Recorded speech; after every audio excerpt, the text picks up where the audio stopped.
Fundamental quantities are those which can not be further derived. Means की बात वहीं से खत्म होती, उससे पहले कि हम कोई बात कर ही नहीं सकते। कोई तुमसे पूछे यार मास का क्या मतलब है, तो तुम यार मास को किसी और वर्ड से डिफाइन नहीं कर सकते। मास क्या होता है तुम बता सकते हो यार? तुमसे पूछा जाए समय क्या होता है, टाइम, पता यार कैसे बताओगे टाइम क्या होता है? तो तुम कहोगे कि वो सर जो बीत गया वो समय है। और कोई दूसरी वर्डिंग से टाइम को एक्सप्लेन कर सकते हो क्या? है ना?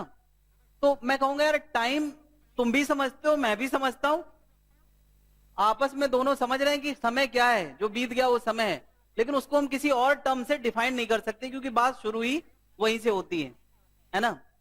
मास क्या है? तो मैं कहूंगा हर मटेरियल के अंदर जो होता है वो मास है। वो क्या है यार? हर चीज के अंदर है, लाइट के अंदर नहीं है, ऐसे कुछ बोल सकते हो, लेकिन उसके नीचे कोई ऐसा वर्ड नहीं है जिससे हम मास को डिफाइन कर पाए। लेकिन तुमसे कोई पूछे स्पीड क्या है, स्पीड, तो तुम कहोगे घड़ी में एक टिक होता है, यानी एक सेकंड में बॉडी जितने मीटर आगे चल जाती है वो क्या है? स्पीड है। वहां तुमने घड़ी का सहारा लिया, समय का, और लेंथ का सहारा लिया? नहीं, दो चीजों का सहारा लिया, लेंथ का और टाइम का। तो स्पीड फंडामेंटल नहीं है क्योंकि हम उसको दूसरे टर्म से बता सकते हैं। नहीं, लेंथ, हाँ लेंथ फंडामेंटल है क्योंकि लेंथ से नीचे तुम कोई बात कर सकते यार। तो लेंथ फंडामेंटल है, टाइम फंडामेंटल है, मास फंडामेंटल है, और बहुत समय तक इसी के सहारे से जितना भी डेवलपमेंट फिजिक्स का हुआ वो किया गया। कौन कौन सी? लेंथ, मास और टाइम। तो मेरे ख्याल से यार मतलब समझ में आ गया होगा। वो क्वांटिटीज जिनको फर्दर रिजॉल्व नहीं किया जा सकता, सारी बात शुरू ही वहीं से होती है, उन क्वांटिटीज का नाम फंडामेंटल क्वांटिटीज है। एग्जाम्पल के तौर पे, हाँ, जो स्टैंडर्ड फंडामेंटल क्वांटिटीज बहुत समय तक चलती रही, मास, लेंथ और टाइम। अब इनको मेजर करने के लिए जो स्टैंडर्ड यूनिट है, मास का स्टैंडर्ड यूनिट क्या है? अरे किस यूनिट से, यानी एक कॉमन फीलिंग जो सबके दिमाग में है कि जब भी मैं कहता हूं 2 किलोग्राम, तो तुम्हारे दिमाग में 1 किलोग्राम की फीलिंग है, उसका डबल कर लेते हो। वो रेफरेंस फीलिंग, वो अमाउंट जिसका रेफरेंस सबके दिमाग में कॉमन है ना, उस रेफरेंस अमाउंट को हम यूनिट बोलते हैं किलोग्राम। लेंथ का रेफरेंस, स्टैंडर्ड रेफरेंस क्या माना गया है? मीटर।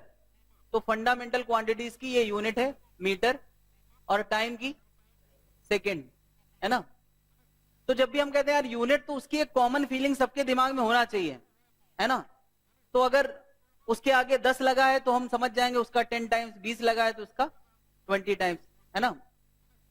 तो ये यूनिट्स हैं और ये क्वांटिटीज हैं, ठीक है? डेफिनेशन मेरे ख्याल से नोट करके भी तुम नहीं समझ पाओगे क्योंकि आज से 4 महीने बाद पूछा जाएगा तो फिर भूल जाओगे। बात अगर समझ में आ गई है तो शायद तुम किसी तरीके से उसको एक्सप्लेन कर सकते हो। जिन क्वांटिटी को फर्दर हम रिजॉल्व नहीं कर सकते, बात शुरू ही वहीं से होती है। क्लियर है? तो फिर डेराइव्ड क्वांटिटीज हिंदी में क्या बोलते हैं? व्युत्पन्न मात्रक। व्युत्पन्न मतलब कि वो उत्पन्न हुई है फंडामेंटल से, इसलिए उनका नाम क्या है? डेराइव्ड, मतलब वो फंडामेंटल की मदद से डेराइव करी गई है। जब भी मैं कहूंगा यार फोर्स, तो फोर्स हम तभी बोल सकते हैं जब उससे पहले हम मास की फीलिंग जानते हो, नहीं एक्सेलेरेशन की फीलिंग जानते हो। क्योंकि फोर्स कैसे डिफाइन किया गया है? मास और एक्सेलेरेशन का। मास फंडामेंटल है और एक्सेलेरेशन खुद डेराइव्ड है। एक्सेलेरेशन किससे डेराइव्ड है? अरे एक्सेलेरेशन यानी त्वरण। त्वरण होता है change of speed per unit time. तो एक्सेलेरेशन खुद स्पीड के चेंज और टाइम से डिफाइंड है, यानी उसमें टाइम फंडामेंटल है और स्पीड वो खुद डेराइव्ड है। नहीं, स्पीड कहां से डेराइव्ड है? घड़ी के एक टिक में बॉडी जितना आगे बढ़ जाएगी वो क्या है? स्पीड है। नहीं यार, यानी स्पीड फर्दर दो फंडामेंटल से बनी है, किससे? लेंथ और टाइम से। तो स्पीड लेंथ ऑफ टाइम से, यानी स्पीड एक डेराइव्ड है। स्पीड के बिहाफ पे एक्सेलेरेशन डिफाइन किया गया, एक्सेलेरेशन के डिफाइन होने के बाद मास और एक्सेलेरेशन को मर्ज करके फोर्स डिफाइन किया गया, फिर फोर्स और लेंथ की हेल्प से वर्क डन डिफाइन किया गया।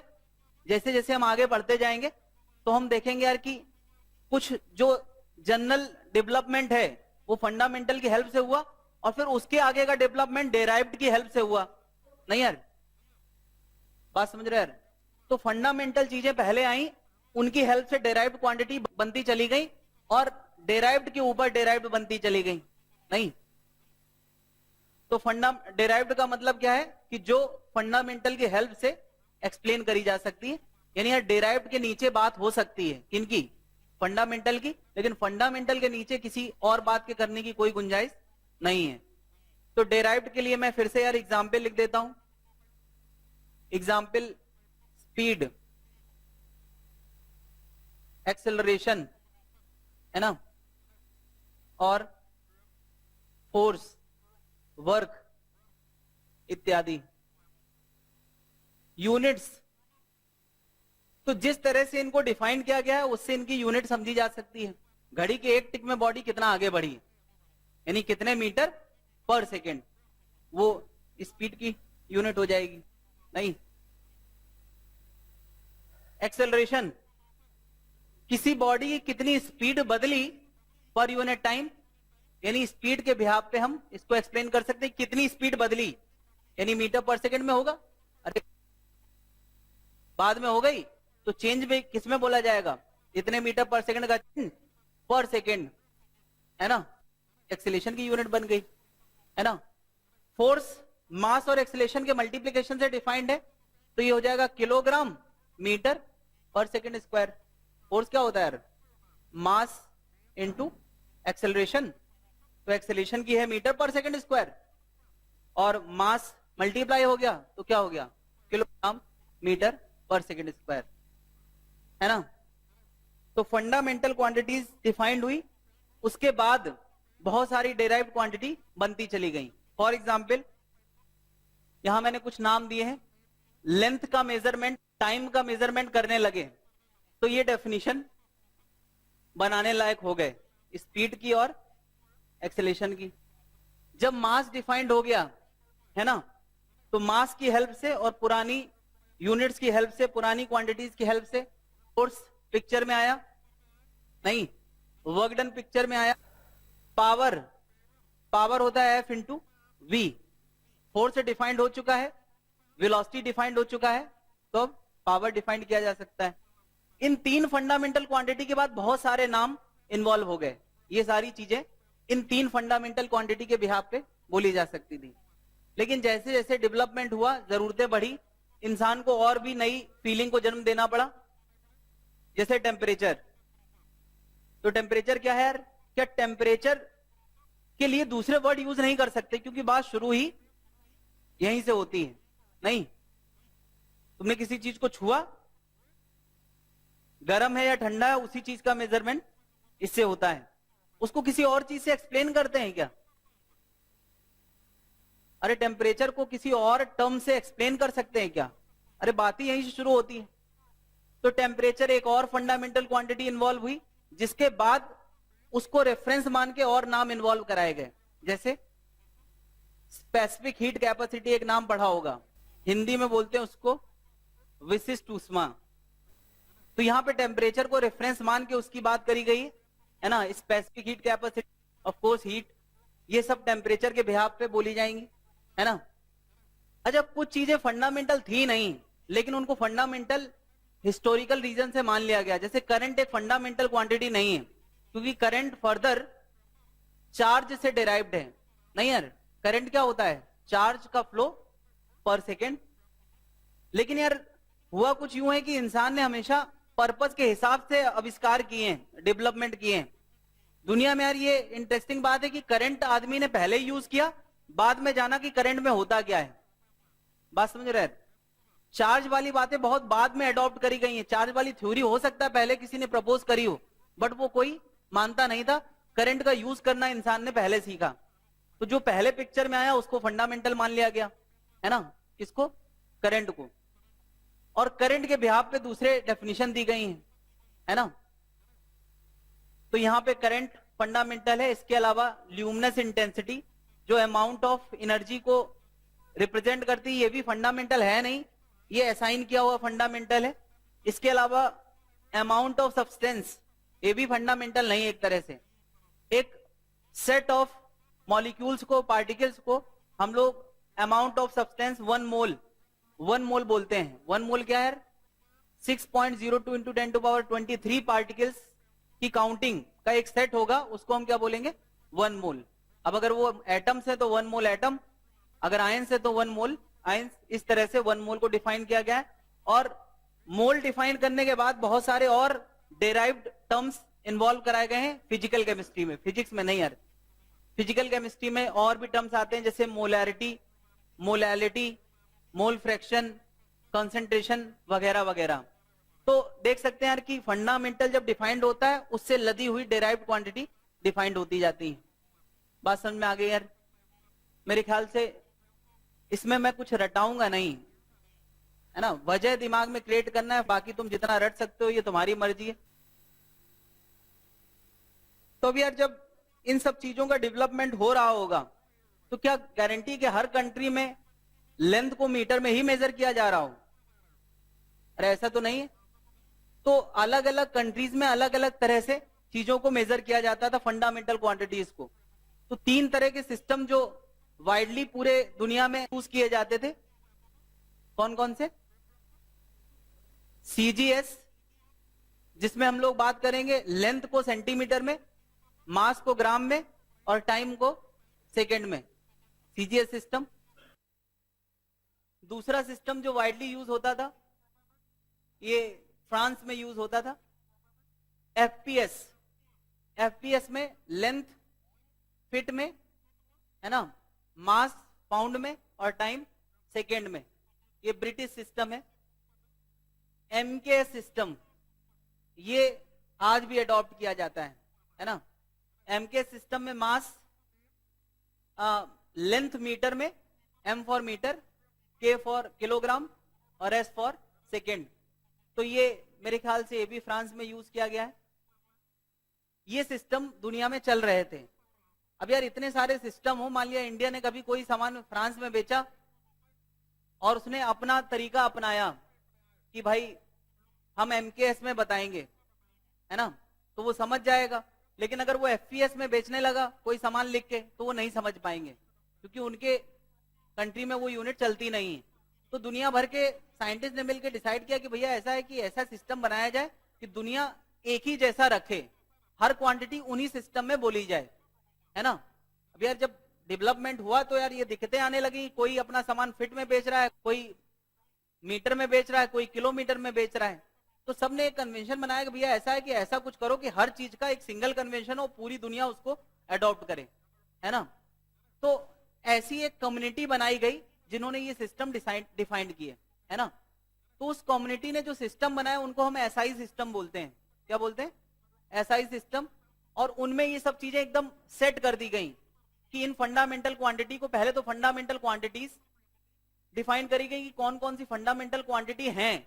कुछ लोग कहते थे नहीं हम करंट को फंडामेंटल नहीं मानेंगे, कुछ कहेंगे कि हम ल्यूमिनस इंटेंसिटी को नहीं मानेंगे। तो वो बात सब जगह एक जैसी हो इसके लिए सिस्टम बनाया गया। तो वो सिस्टम में इतनी क्वांटिटीज को फंडामेंटल माना गया है और उनके सिंबल भी उन्होंने डिफाइन किए कि भैया यही सिंबल दुनिया यूज करे वरना दिक्कत हो जाएगी। अच्छा, आज की डेट पे भी ये सिस्टम चलता है पूरी दुनिया। अगर लैपटॉप का यूएसबी पोर्ट बनेगा तो चाहे जिस कंपनी का लैपटॉप हो उसमें यूएसबी पोर्ट का साइज हमेशा वही रहेगा, वरना बड़ी दिक्कत हो जाएगी यार। पेन ड्राइव 56 कंपनी बेच रही है ना, सब अपने अपने तरीके से पेन ड्राइव बनाएंगी, सब अपने अपने तरीके से लैपटॉप के पोर्ट बनाएंगे, तो दिक्कत नहीं हो जाएगी यार। पता चला मैंने एसर का लैपटॉप लिया तो प्रोजेक्टर भी एसर का खरीदो तभी ये लगेगा। तो इसके सिस्टम बनाए जाते हैं, है ना, कि पूरी दुनिया उसको अडॉप्ट करे। उसके सिस्टम बनाए जाते हैं कि भैया जब भी ये वीजीए पोर्ट बनेगा तो उसके 16 पिन होंगे, है ना, और उनका साइज ये होगा पूरा पूरा, उसमें एकदम एक एक मीटर में, एक एक सेंटीमीटर में सब मेंशन किया जाता है। पूरे कंट्री में किस फ्रीक्वेंसी की बिजली सप्लाई देना है उसका स्टैंडर्ड है। पता चले यूपी में अलग सप्लाई आ रही है और एमपी में अलग सप्लाई आ रही है। एमपी वाले ने, यूपी वाले अपने चाचा जी को एक प्रेस गिफ्ट में दिया, है ना, और जैसे यूपी में आया तो उसका प्रेस जल गया। जल गया मतलब गर्म नहीं हो गया है, जल गया मतलब जल गया, तो दिक्कत नहीं हो जाएगी यार। तो इसलिए पूरा स्टैंडर्ड ग्लोबली माना गया। तो ये 7 फंडामेंटल क्वांटिटीज जिनको फर्स्ट लिस्ट में प्रायोरिटी मिली है, लेंथ, मास,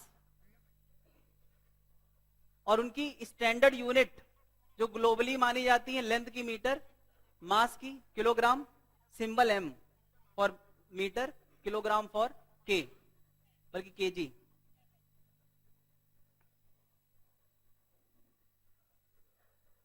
time unit, second, symbol S.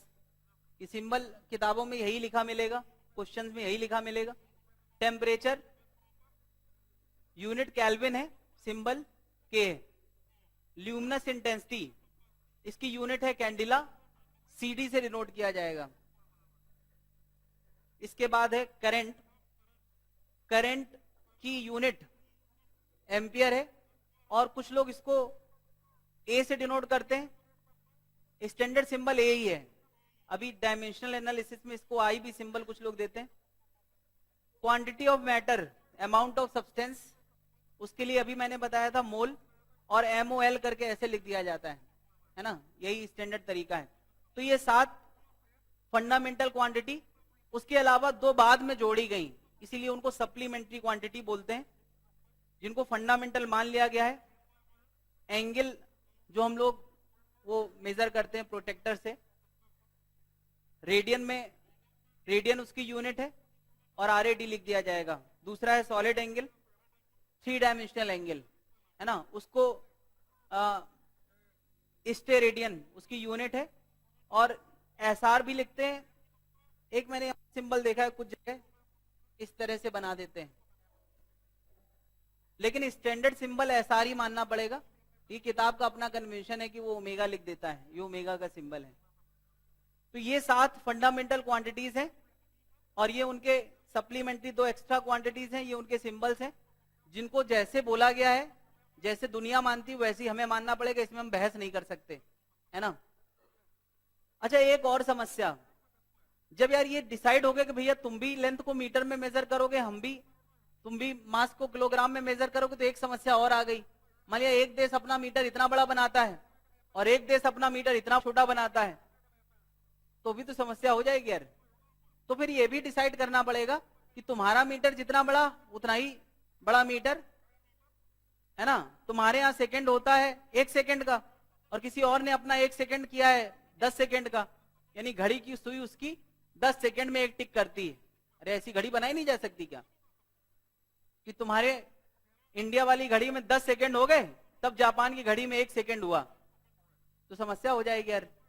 वो कहेंगे कि अभी अभी मैं 30 सेकंड बैठ के आया हूं, मैं 30 सेकंड से तुम्हारा वेट कर रहा हूं, तुम्हारे दिमाग में घड़ी के 30 टिक चलेंगे, तुम्हारी फीलिंग होगी 30 सेकंड मतलब एक टिक का 30 गुना, और उसके दिमाग में क्या चलेगा, उसका वाला एक टिक का 30 गुना, तो फीलिंग बदल नहीं जाएंगी यार। तो सब लोग एक जैसा सोचे, उसके लिए इन चीजों को भी एकदम पर्टिकुलर डिफाइन किया कि ऐसे ही तुम्हें मानना है। बात समझ रहे हैं? तो उसके लिए भी कुछ चीजें हैं जो तुम्हें जैसी दी गई हैं वैसे ही हमें कंसीडर करना पड़ेंगी, वैसे ही हमें याद रखना पड़ेंगी। जैसे 1 किलोग्राम के लिए, 1 मीटर के लिए ये कन्वेंशन है कि लाइट 1/दिस टाइम में जितना चलेगी वही क्या है, 1 मीटर है। तो जो ये दिस है तो तुम्हें याद रखना पड़ेगा। कभी कोई क्वेश्चन सीधे सीधे पूछा जा सकता है, मुझे याद रखने की जरूरत नहीं, क्योंकि मैं ऐसे ही बार बार दिखा सकता हूं। क्या मुझे याद रखने से क्या फायदा, मुझे कौन सा एग्जाम देना है। लेकिन ये लाइट की स्पीड है यार 3 × 10⁸, वो बहुत एक्यूरेट लेवल पे इतनी होती, 3 × 10⁸ मीटर पर second.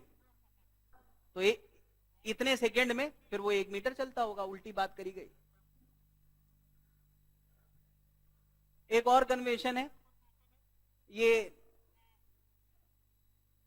Orange red colour, orange red colour की इतनी सारी वेवलेंथ जितना स्पेस लेती हैं वो क्या है, 1 मीटर है, ये भी एक कन्वेंशन है। किलोग्राम के लिए एक प्लेटिनम इरेडियम का कोई टुकड़ा लाइब्रेरी में रख दिया गया जो रेफरेंस माना गया पूरी दुनिया में। उससे पहले एक और कन्वेंशन चलता था कि क्योंकि मीटर डिफाइंड हो चुका है तो मीटर से वॉल्यूम डिफाइंड किया जा सकता है। तो एक लीटर वॉल्यूम यानी 10⁻³ मीटर क्यूब, इतने वॉल्यूम में 4 डिग्री सेंटीग्रेड पे जितना वाटर आएगा, है ना, 4 डिग्री सेंटीग्रेड पे वाटर की डेंसिटी सबसे ज्यादा होती है ना। ये पता है कि नहीं यार कि वाटर एक्सपेंड करता है, चाहे उसका टेम्परेचर 4 डिग्री से बढ़ाओ चाहे 4 डिग्री से कम करो, दोनों केस में एक्सपेंड करता है। तो 4 डिग्री सेंटीग्रेड पे 10⁻³ मीटर क्यूब वॉल्यूम में जितना वाटर आएगा उसके मास को कितना बोला गया, 1 किलोग्राम। तो ये किलोग्राम का रेफरेंस है। सेकेंड, तो इसमें यार किसी एटम के वाइब्रेशंस, एटम के अंदर जो ऑर्बिटल मोशन होते हैं उसके वाइब्रेशंस की काउंटिंग, इतने सारे वाइब्रेशंस जितने टाइम में होंगे उसी को क्या बोला गया, 1 सेकेंड। इतने सारे वाइब्रेशन जितने टाइम में होंगे दैट इज 1 सेकेंड। एम्पियर, ये यहां से कि अगर 1 मीटर की डिस्टेंस पे 2 वायर रखे हैं और अगर उनमें इतना फोर्स लगने लगे, है ना, तो करंट 1 एम्पियर माना जाएगा। कैंडला, यार ये सब बातें तुम्हें याद रखना है जैसे भी दी गई हैं, इसमें मैं कुछ बहस नहीं कर सकता। जो जैसे यार करके चले गए ऊपर वाले, आई मीन साइंटिस्ट लोग, ऑफ कोर्स वो लोग ऊपर होंगे आज के डेट में, लेकिन वो लोग जो कुछ करके चले गए वो हमें सीधे सीधे रटना है, उसका और कोई समाधान नहीं। तो ये सारी बातें हिस्ट्री तुम्हें याद रख